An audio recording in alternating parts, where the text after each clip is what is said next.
All right, welcome back to Adobe Lightroom Classic to Adobe Photoshop. In this tutorial series, we're learning how to go from Adobe Lightroom Classic and then eventually into Adobe Photoshop as far as a workflow goes.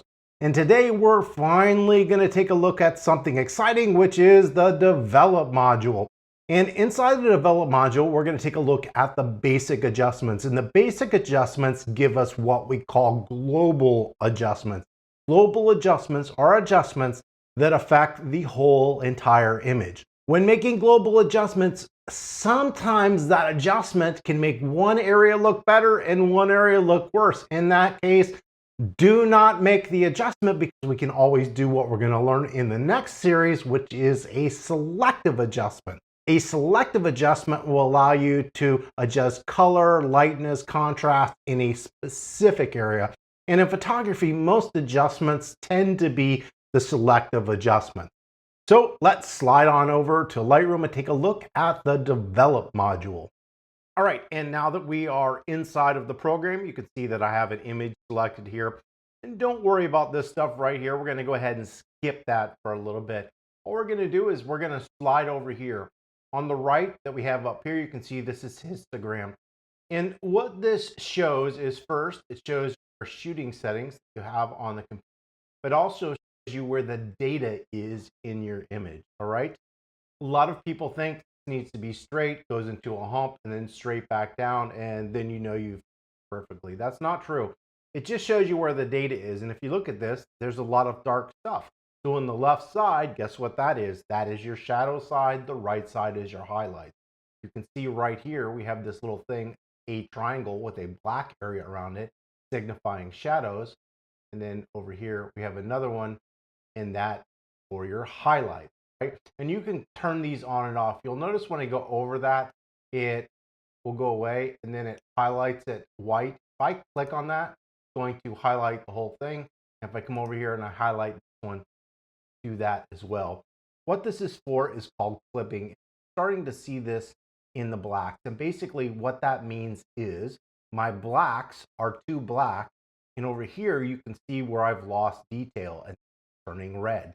So it's saying, hey, your bright whites are too bright. However, in a case like this, the camera has a really difficult time holding highlight values in out of focus highlight areas, and so this is pretty difficult. In this image, I could darken it, but I don't think it's going to help because it's just bright and we don't need to darken it. But I could come over here and darken that down until that highlight area goes away. Right here where it's showing that my black values are too dark, I can come up to my shadow areas, just those up a little bit. That's not helping. Move it this way, move it this way, move it that way. Flatten the image out, but it's removing that area of the image. Still got a little bit of this speckle there. I'm going to turn these off because they drive me crazy, and truthfully, I don't use them, but they can be helpful in the beginning to give you an idea what you're doing right and wrong. So that is our histogram. Down here are our basic adjustments, and we are going to call these our global basic adjustments, all right? Very specific, and this is probably one of the most important things you need to understand in editing photography. These are global basic adjustments. We also have selective basic adjustments. What's the difference? Global affects everything in the whole image. Selective is just a specific area. So I can select out his head and just adjust the values here. Whenever you move anything over here, it affects the whole image. You are also going to see in this tutorial series that I tell you not to use certain items. And the reason I tell you not to use these certain items is because you don't want to do them now. You want to do them later in the process. It's very specific and there's going to be reasons behind it. So you're going to see that I tell you pretty much not to use anything here in the present. Yes, I know it gives the image a little bit of pop and looks better, but there's a reason you do it later, not now. So right up here, we have our basic adjustments here. So if you click on this little icon right here, this is going to show up. This is our crop tool. This is a remove tool. This is for red eye reduction. This is how you make those selective adjustments I was just talking about. And we're going to go back to the basic adjustments. We're just going to go ahead and stay there. You can also see there's a little eyeball, so you can kind of do a before and after, so you can see whether you like it or not. So it's showing with the adjustments, and it's showing what it looked like before the adjustment. Now, this part is important, and it depends on if you are shooting a RAW file or a JPEG file. Yes, you can open up JPEGs into Lightroom and Adobe Camera Raw no matter what you're working with. And when you're working in Lightroom, since this is the editor, it's going to work in this program whether it's a JPEG or a RAW file. However, when you're working with RAW files, and this has to do with any RAW files in any program, you absolutely cannot overwrite them on accident. A RAW file is a RAW file. It'll stay a RAW file. You can't overwrite it. You can't change it. You can't do anything to it. What it does when you adjust it, and you probably have seen this if you imported your images in the process that I showed you. After every file, it's going to have a duplicate file name, and this duplicate file is going to be called an XMP. And people freak out about the XMP because now they have two of the same files. What is the XMP? Why is it there? I don't want it there. They freak out about it. It is a text file. It is tiny. It takes up no space on your computer. However, when I come up here and I make an adjustment, it stores that adjustment in the XMP file. So the way RAW files work are that it saves all this information as you do it. We do not need to save this adjustment after I do it. If I close out of the program and open it back up, these adjustments are still going to be located here, and they're what we call non-destructive. So I can go back in and further edit them, change anything I want. Well, why? Because it's saving all the adjustments in the XMP file, and then it's giving us a preview of what it will look like if we export it somewhere. Very important to understand the concept of what it's doing. And XMPs store more than just these adjustments. They support all that metadata and basically everything about your image.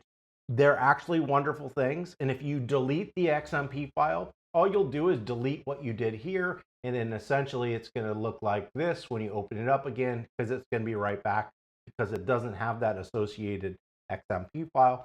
And as soon as you make an adjustment, it's going to go ahead and create another XMP file.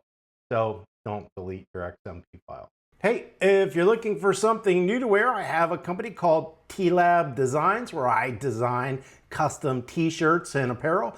We make stuff for adults and children. So right up here, we have an auto tone, and you can click this and it will automatically tone your image. The problem with auto tone is it pretty much never does a really good job. It tries to set white and black, and setting white and pure black is not really the best idea in photography.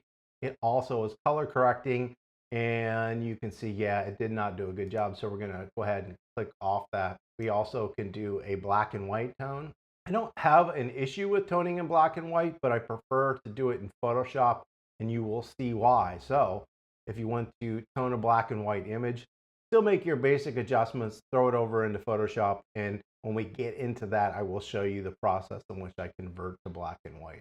And then we have an HDR function that's over here. And what this is doing is simulating what HDR can look like. And look, if you don't have a monitor that supports HDR, this is not going to be very helpful. And in real life, most things do not support HDR. So sometimes you're just doing this. If you output to the web or to print, you're most likely never going to see any of this come to fruition.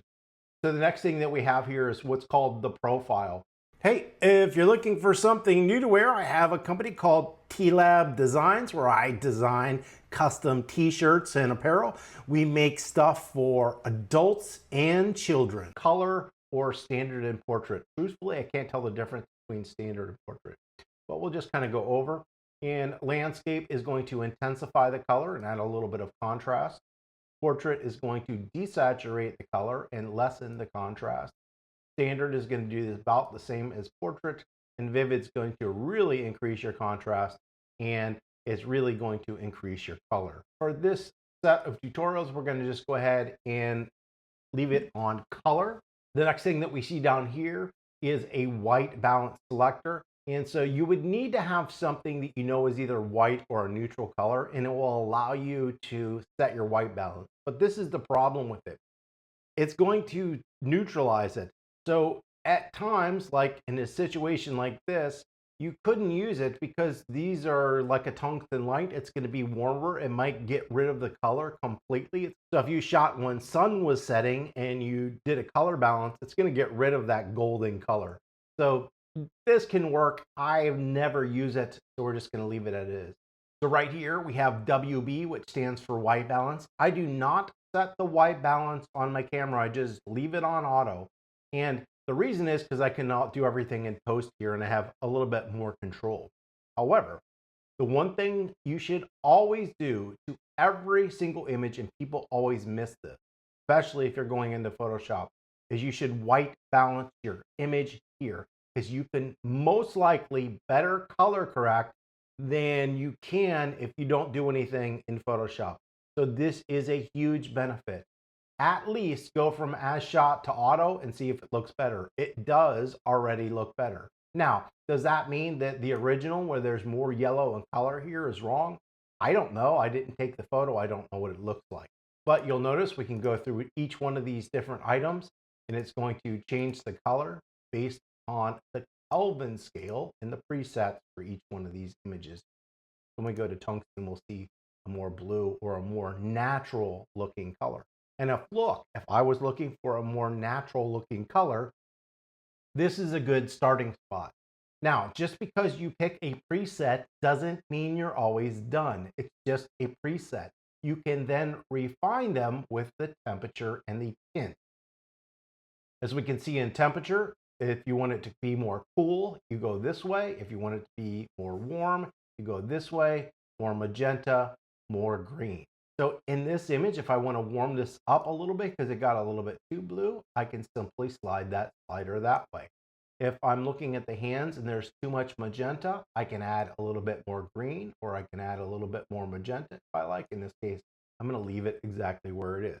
Now, is this color balance perfect? Well, I don't know because I wasn't there. It could have had a yellow spotlight on it or a yellow-red spotlight, and what we saw originally was better. But what we're going to do is we're going to assume that this image, at least on the subject, is of more of a neutral color. So we're going to leave it there for this image. And you would do that for any image. You will notice that when you get outdoors, the color balances will be more accurate. So usually all I'm doing is kind of tweaking something a little bit to either make it my preferred color balance or to make it more accurate.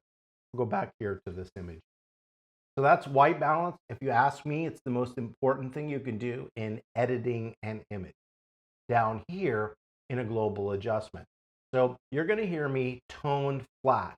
And let me go to this wedding photo because this will make more sense. So I'm going to actually increase the contrast. If you increase the contrast right away because you like the way that looks, if you want to open up your shadows or darken your highlights, it makes it more difficult because increasing the contrast makes your whites whiter and your blacks blacker. So to open this dark shadowy area up here is going to take more adjustment. It's kind of counterintuitive of what you're doing. So you will hear me actually say tone a little bit flat in the beginning, and I do this essentially in Lightroom because eventually I'm going to go to Photoshop and I can add this contrast back, but I can do it in a little bit more intelligent way. And like if I just want to add it to the blacks, I can come here and give it that pop. We're also going to add sharpening, which is essentially dynamic contrast. And that process as well is going to give us more contrast in the image because photos don't actually get sharpened, they get more contrast. So I want to mention one aspect with sharpening. A lot of people think we can take sharpening and take an out of focus image and make it in focus, and that's why instantly we want to slide that slider over. I have bad news for everybody who wants to do that. That is not what sharpening does. It absolutely will not make an out of focus image in focus. So don't try to do it. Sharpening is the process of increasing edge contrast in an image, and that contrast gives the appearance of making the image sharper. Really, you're just increasing the contrast. And that needs to be done very specifically. You'll even see it in the saving or exporting functions inside Lightroom, but I would suggest you do that inside of Photoshop. And the reason is you want to size your image first, then sharpen. So what we have up here is our exposure. So I can make an image brighter or I can make an image darker. We can add the contrast, which will increase my contrast and decrease my contrast. We can make the highlights brighter or the highlights darker. Make the shadows open up or darker. We can make our whites brighter or darker. And we can make our black open up, less contrast, or darker. When you're making these adjustments, if you want to go back, sometimes it's hard to get them on 0. I'm going to teach you a little trick. Either on a Mac, you use the Option, and on a PC, you're going to hold the Alt. When you hold that, notice up here, it says Reset Tone. If I click that, it will reset all of those to the defaults. Now let me just move some of these. And if we come here and we do the same thing, it doesn't do anything. However, if you're on Adobe Camera Raw and hold that Option or Alt key, it will say Reset. On Lightroom, what you do is just double left click it. So I'm going to double left click and you can see it's resetting it. So anything I double left click, it's going to reset and it resets it. So you double left click the word and it resets over here.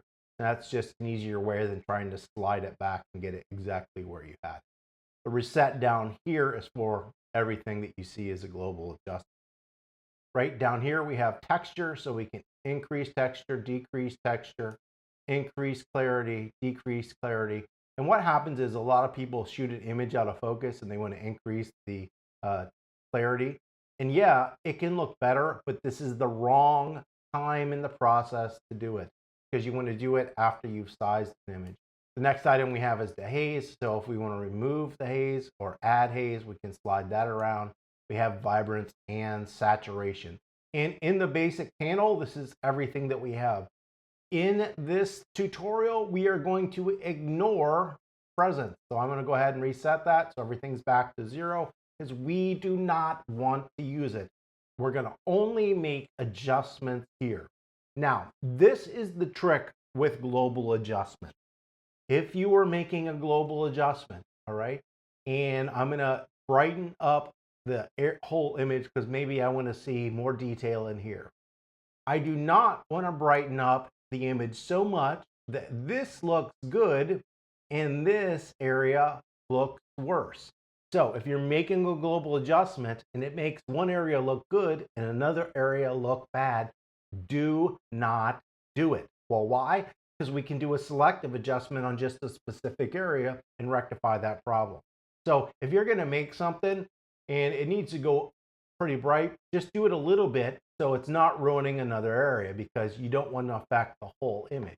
So what we'll find out is, yes, we have basic global adjustments, and when I adjust them, it's usually just a teeny tiny bit or none at all, because most adjustments in photography are going to be selective, in which you adjust a specific area to a specific color and a specific value. So that is how we use the basic panel inside Develop of Adobe Lightroom Classic. So what you should do is just go around and play around with it and get used to it and change the profiles and change the white balance and change all these sliders so you can see what happens to your image. Well, that's it for this tutorial. Next time we're going to take a look at selective sharpening. If you have any comments or questions, you can leave those below. Don't forget to subscribe and have an absolutely wonderful day. Hey, if you're looking for something new to wear, I have a company called T-Lab Designs where I design custom t-shirts and apparel. We make stuff for adults and children.